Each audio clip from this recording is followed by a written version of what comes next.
कहानी की शुरुआत में हमें अर्जेंटीना की राजधानी ब्यूनोस एरिस को दिखाया जाता है, जहां पर चारों तरफ हाई सिक्योरिटी है। हमें यहां पर कटीले तार दिखते हैं, साथ ही हर जगह कैमरास दिखते हैं और इन्हीं कैमरास के आगे से एक लड़का गुजरता है जिसका नाम कैन है। उसके सामने एक एसयूवी गाड़ी होती है, वो चुपचाप आगे चला जाता है पर कुछ ही दूर जाकर वो रुक जाता है। दरअसल ये एक चोर है। वो एसयूवी के पास वापस आता है और उसका दरवाजा खोलकर उसके अंदर चला जाता है। दरअसल कैन इस गाड़ी को नहीं बल्कि इस गाड़ी की इंपॉर्टेंट चीजों को चुराना चाहता है। सबसे पहले वो म्यूजिक सिस्टम को निकालता है और उसके बाद डैशबोर्ड में जो कीमती चीजें होती है उन्हें निकालकर अपने पास रख लेता है। इसके बाद वो गाड़ी की पीछे वाली सीट पर पी भी करता है। ऐसा वो क्यों करता है, इसके पीछे कोई भी रीजन नहीं होता। और अब जब उसने अपना काम पूरा कर लिया है, वो गाड़ी का दरवाजा खोलने की कोशिश करता है लेकिन दरवाजा नहीं खुलता। उसे लगता है कि वो आसानी से दरवाजा खोल लेगा, लेकिन पूरी कोशिश करने के बाद भी दरवाजा नहीं खुलता। वो अब भी ज्यादा परेशान नहीं होता। उसे लगता है कि दूसरा दरवाजा खुल जाएगा। वो दूसरे दरवाजे को खोलने की कोशिश करता है पर वो भी लॉक्ड होता है। वो उसे भी नहीं खोल पाता और अब उसकी चिंता थोड़ी थोड़ी बढ़ना शुरू हो जाती है।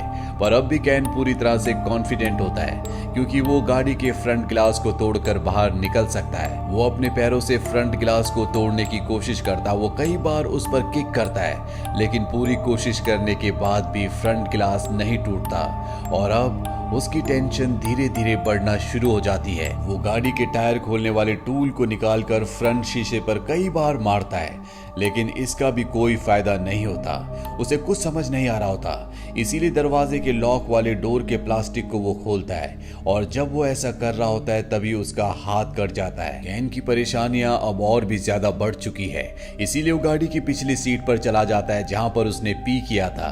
अपने बैग से गन निकालता है और गन से गाड़ी के फ्रंट ग्लास पर शूट करता है लेकिन गोली टकराकर उसके पैर पर लग जाती है। और यहाँ पर हमें पता चलता है कि इस गाड़ी के जितने भी शीशे हैं वो सब के सब बुलेट प्रूफ हैं। कैन के हाथ के साथ अब उसका पैर भी जख्मी हो चुका है। वो अपनी टी शर्ट निकालकर अपने पैर के घाव पर बांध लेता है। तभी वो एक लड़की को देखता है। वो उसे आवाज देता है और लड़की गाड़ी के पास आ जाती है। वो अपने बैग से लिपस्टिक निकालती है और गाड़ी की साइड विंडो पर अपना चेहरा देखकर लिपस्टिक लगाती है। इसके बाद वो जाने लगती है। कैन जोर जोर से चिल्लाने लगता है लेकिन वो उसकी आवाज नहीं सुनती। दरअसल ये पूरी की पूरी गाड़ी साउंड प्रूफ है। साथ ही इस गाड़ी के शीशों से अंदर से बाहर तो देखा जा सकता है लेकिन बाहर से कोई भी अंदर नहीं देख सकता। यानी कि अब कैन इस गाड़ी में बुरी तरह से फंस चुका है। उसे कुछ समझ नहीं आता कि उसे क्या करना चाहिए। अब वो अपने फोन से अपनी पत्नी को कॉल करने की कोशिश करता है लेकिन तभी उसका फोन ऑफ हो जाता है क्योंकि उसकी बैटरी बहुत ज्यादा लो थी। यहाँ पर कैन को बहुत ज्यादा प्यास लगी होती है, इसीलिए उसके पास पेप्सी की जो बोतल होती है वो उससे पूरी की पूरी पेप्सी पी जाता है। अब धीरे धीरे दिन ढल जाता है और रात हो जाती है। कैन को बहुत ज्यादा प्यास लगी होती है, इसीलिए डोर के ऊपर जो विंडो की ग्लास होती है उससे वो पानी को चाटने की कोशिश करता है। यहाँ पर वो बुरी तरह से फंस चुका है। वो भूखा है, प्यासा है, साथ ही अब वो बहुत ज्यादा थक चुका है। किसी तरह से वो रात इस गाड़ी में बिता लेता है। अगली सुबह वो पूरी तरह से परेशान हो जाता है और उसने गाड़ी की जिस म्यूजिक सिस्टम को निकाला था वो उसे वापस लगाकर म्यूजिक प्ले कर देता है जिससे उसका मन कुछ वक्त के लिए शांत होता है। पर कुछ ही देर बाद म्यूजिक अपने आप ही बंद हो जाता है और उसे मी नाम की एक आईडी से कॉल आता है। ये कॉल होता है डॉक्टर एनरिक का, जिनकी ये गाड़ी है। वो कैन को बताते हैं कि ये मेरी गाड़ी है जिसमें मैंने बहुत सारी सिक्योरिटीज लगा रखी है जिन्हें मैं कहता हूँ 4x4। बाहर से ना तुम्हें कोई देख सकता है ना तुम्हारी कोई आवाज सुन सकता है। साथ ही गाड़ी पूरी तरह से बुलेट प्रूफ है। इस गाड़ी से निकलने का एक ही रास्ता है और वो है नीचे टैंक से। लेकिन अगर तुमने ऐसे किया तो मैं इस गाड़ी को ब्लास्ट कर दूंगा क्योंकि टैंक के नीचे मैंने एक्सप्लोसिव लगा रखा है। डॉक्टर एनरिक उसे अपनी पर्सनल लाइफ के बारे में भी बताते हैं कि मेरी पत्नी अब इस दुनिया में नहीं है लेकिन मेरी पत्नी और मेरी ग्रैंड चाइल्ड मेरे साथ रहते हैं। साथ ही वो बताते हैं कि उन्हें बहुत ही खतरनाक बीमारी है और कुछ ही महीनों में उनकी मृत्यु होने वाली है। लेकिन कैन को इस बात से कोई फर्क नहीं पड़ता। वो उन्हें धमकी देता है कि अगर तुमने मुझे फ्री नहीं किया तो मैं तुम्हें और तुम्हारे परिवार को मार दूंगा। पर डॉक्टर को इस धमकी से कोई फर्क नहीं पड़ता क्योंकि वो साइको हो चुका है। ठीक इसी तरह एक साइको किलर रमन राघव की ऑडियो बुक मैं कुकू एफएम पर सुन रहा हूँ, जो कि एक एप्लीकेशन है जिसमें दुनिया की बेहतरीन किताबों की ऑडियो कहानियां कई भाषाओं में है जो शायद आपको जिंदगी में एक नई राह दिखा दे। ये एक इंडियन एप्लीकेशन है जिसमें 1000 से भी ज्यादा आवर्स का कंटेंट है जिसे लोगों ने इतना पसंद किया है कि इसे 4.5 प्लस की की रेटिंग मिली है। और सबसे खास बात, हमारे फर्स्ट 250 व्यूअर्स को कुकू एफएम दे रहा है 50% का डिस्काउंट, यानी आपको पे करने होंगे ₹199 इंस्टेड ऑफ ₹399, वो भी पूरे साल के लिए। तो डिस्क्रिप्शन में जाएं और दिए गए लिंक से ऑफर का फायदा उठाएं। केन अब डॉक्टर से कहता है कि मुझे यहाँ पर बहुत गर्मी लग रही है, मुझे यहाँ से बाहर निकालो।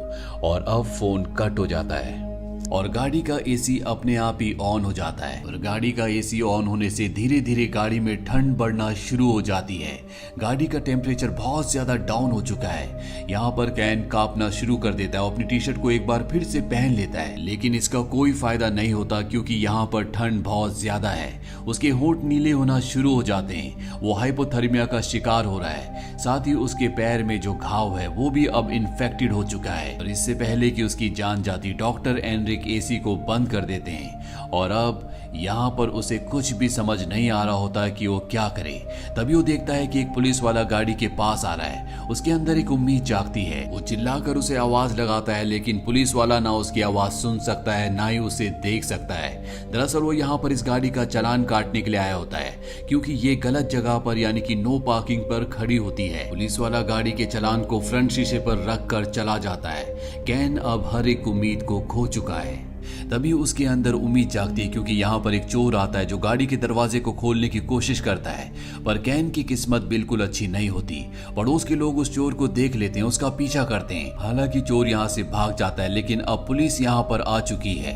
गाड़ी के आसपास कई सारे लोग होते हैं, लेकिन किसी को भी नहीं पता कि इसके अंदर कोई फंसा हुआ है, इसीलिए सब के सब यहाँ से चले जाते हैं। अब कैन को एक बार फिर से डॉक्टर का कॉल आता है। डॉक्टर उसके बारे में और भी जानना चाहता है। कैन उसे बताता है कि वो इस दुनिया के रूल्स को नहीं मानता।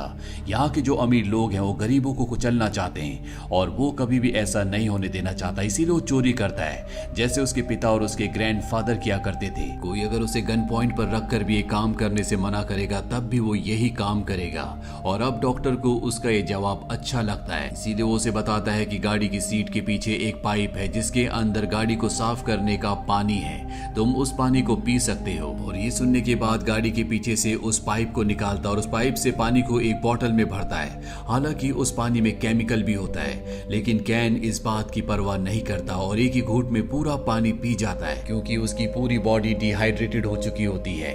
इसी तरह से एक और दिन बीत जाता है और अब अगली सुबह दिखाया जाता है कि कैन के दिमाग पर भी असर पड़ना शुरू हो गया है। वो फिजिकली और मेंटली बहुत ज्यादा कमजोर हो चुका है, इसीलिए वो अपने माइंड को बिजी रखने के लिए पेपर पर गाड़ी के जो इंटीरियर होते हैं उसकी डिजाइन बनाना शुरू कर देता है। वो बहुत ज्यादा भूखा होता है, इसीलिए कागज खाना शुरू कर देता है, जिसके बाद उसे फिर से प्यास लगना शुरू हो जाती है। और अब उसके पास अपना यूरिन पीने के अलावा कोई भी रास्ता नहीं होता और मजबूरी में उसे ऐसा करना पड़ता है। और तभी उसे डॉक्टर का कॉल आता है। डॉक्टर की बात उसने मानी होती है, इसीलिए डॉक्टर उसे कहता है कि गाड़ी के डैशबोर्ड के नीचे एक चॉकलेट है, तुम उसे खा सकते हो।